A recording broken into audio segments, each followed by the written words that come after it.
भगवान श्री कृष्ण संतों की एकमात्र आश्रय हैं। उन्होंने वेदोक्त धर्म का आचरण करके हम लोगों को यह उपदेश दिया, क्या गिरहम धर्मार्थ कामानम मुश्चादर्शयत पदम।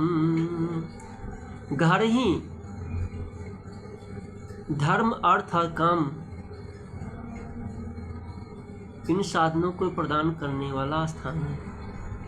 इसलिए भगवान श्री कृष्ण ने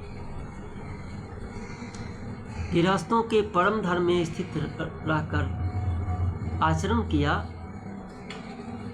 और श्री सुखदेव जी महाराज वर्णन करते हैं कि उनके रानियों की संख्या 16,108 थी। उसमें 8 पटरानियां प्रधान थी।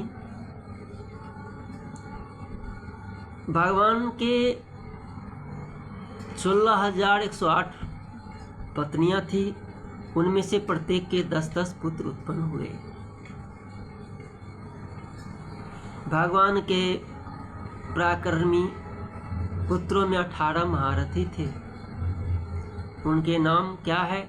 प्रद्युम्नश्चानिरुद्धश्च दीप्तिमान भानुरेव च शाम्भो मधुर्बृहद्भानुश्चित्रभानुर्वृकोरुणः पुष्करो वेदबाहुश्च श्रुतदेवः सुनन्दनः चित्रबाहुर्विरूपश्च कविर्यन्यग्रोधेव च। प्रद्युम्न, अनिरुद्ध, दीप्तिमान, भानु, शाम, मधु, बृहद्भानु, चित्रभानु, वृक, अरुण, पुष्कर, वेदबाहु, श्रुतदेव, सुनंदन, चित्रबाहु, विरूप, कवि और नयग्रोध, ये 18 पुत्र भगवान श्री कृष्ण के महारथी थे।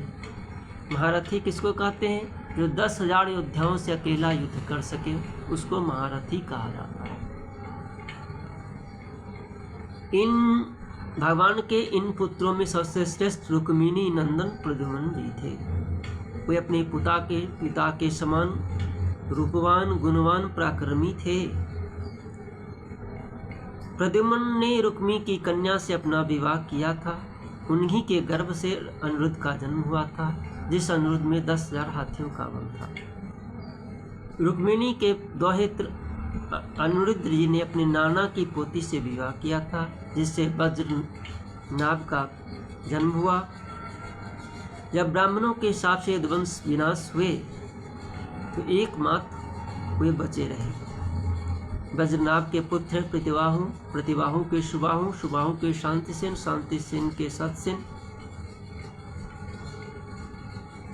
महाराज तिस्रः कोट्यः सहस्राणामष्टाशीति शतानि च आसन् यदुकुलाचार्या कुमाराणामिति श्रुतम्। यदुवंश के बालकों को शिक्षा देने के लिए 3,88,00,000 आचार्य थे।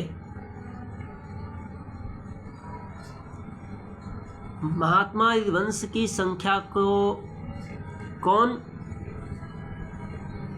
गिनती कर सकता है, जहां पर एक नील सैनिक उग्रसेन के थे। देवासुर संग्राम में जो असुर मारे गए वे सभी मनुष्य उत्पन्न हुए। भगवान श्री कृष्ण ने उन पर काबू पाने के लिए यदुकुल में अवतरण लिया। यदुवंशों के कुलों की संख्या 101 है।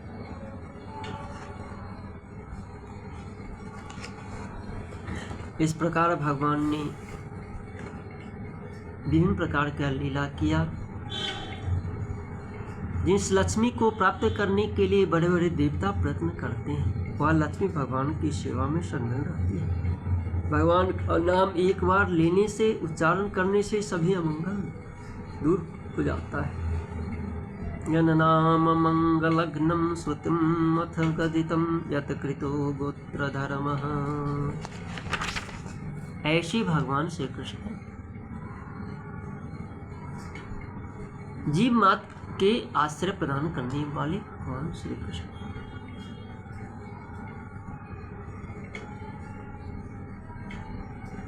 इसलिए मनुष्य को भगवान की लीलाओं को हमेशा श्रवण करना चाहिए, उससे उनका जीवों का कल्याण होता है और भक्ति की प्राप्ति होती है। बोले भक्तवत्सल भगवान की जय।